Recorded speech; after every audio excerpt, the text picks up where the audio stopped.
The former informant charged with lying to the FBI about President Biden and his son Hunter, with statements that were at the very heart of the House Republicans' ongoing impeachment inquiry, is back in custody this morning. Alexander Smirnov was arrested again late yesterday in the lobby of his attorney's office while meeting with them to discuss legal strategy. In a court filing, Smirnov's attorneys say he was arrested for a second time on the same indictment and charges he was originally arraigned on and released from custody earlier this week. Prosecutors had asked a federal judge in California to detain him again after he initially was ordered released by a judge at a hearing in Las Vegas on Tuesday. A copy of the new arrest warrant shows it was issued by a judge in California yesterday. Prosecutors stated Smirnov is actively peddling new lies that could impact this year's U.S. elections after meeting with Russian intelligence officials just a few months ago. Special counsel David Weiss's office, which charged Smirnov, did not respond to a request for comment by NBC News. So, Joe, a lot of people had wondered why he was released in the first place, given what we know about him.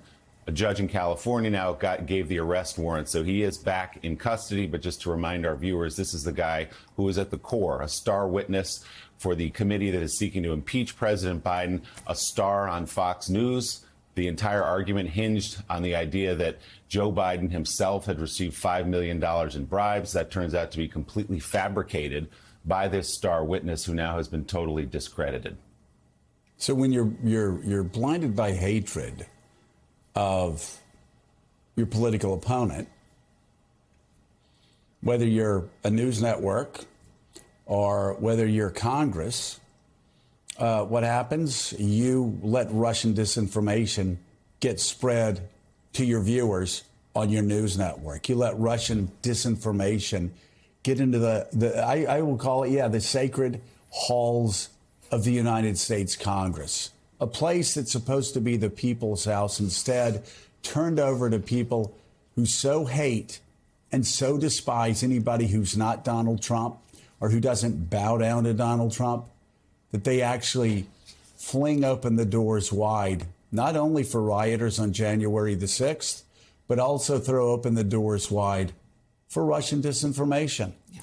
And they still don't apologize for it. They were used as vehicles to promote Russian disinformation. They won't apologize for that. And I'll tell you, Donald Trump still hasn't come out and said anything about Vladimir Putin assassinating his opposition leader. It's grotesque. He's actually trying to parallel himself. Yeah. In Russia, the mother... But parallel himself. They had a guy who was poisoned, killed slowly in a gulag in the Arctic. Poisoned 3 times. Poisoned 3 times, killed, murdered, which is what Donald Trump says he wants to do to his political opponents, wants them shot for treason, and also says that if that happens, he can't be held liable for it, that he's immune from that. But he's comparing himself to that guy. He's flying around on his private 757 plane, playing golf, cheating at golf. I'm sure that hasn't changed, and living in gold skyscrapers and at country clubs in Palm Beach, and spreading big lies every day. And he compares himself to a freedom fighter who willingly goes back into the fray, willingly goes back to fight tyranny in Russia, even though he knows that he could be killed. You know, it reminds me of his attacks on John McCain, where you had John McCain who couldn't lift his arms over his head because he stayed in Vietnam and as a prisoner of war when he could have been released because of who his father was. And he refused. He said, no, I'm going to stay here until my band of brothers can come home with me. And because that, he spent the rest of his life not being able to raise his arms. And Donald Trump mocks him, ridicules him, mocks people that serve in the military, mocks people and asks the question, why in the world would they ever give their lives for their country? What's in it for them? The behavior is sick and grotesque. It is. But And don't let it distract you No. from his connection to Russia, Trump's direct connection to Russia. At some point, you have to see what's happening. You have to look at this behavior, and instead of reacting and getting triggered, you've got to connect But the what dots. they're doing is, Gene Robinson, what they're doing is not being offended by Donald Trump kowtowing to Putin. They have decided that in this personality cult, they too will kowtow to Vladimir Putin. And in this case, little Mike in the House is letting Ukrainians die every day, letting Putin advance closer and closer to taking over that sovereign nation that wants to be connected to the West.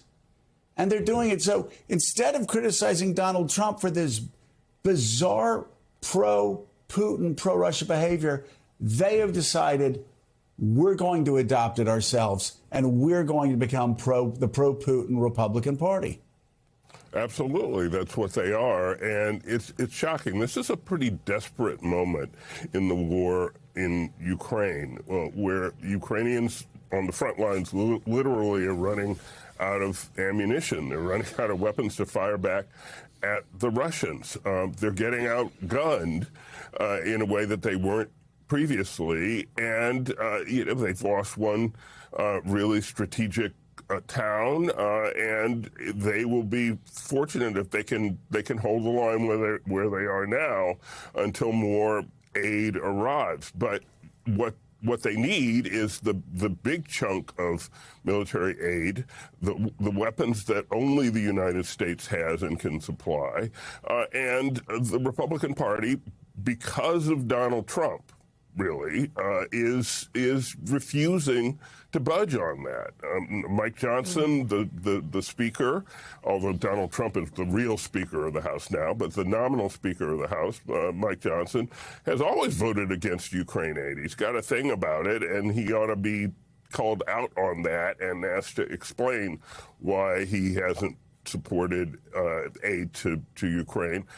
But the rest of his caucus is absolutely going along with him. It is a stunning reversal of everything that the Republican Party used to stand for.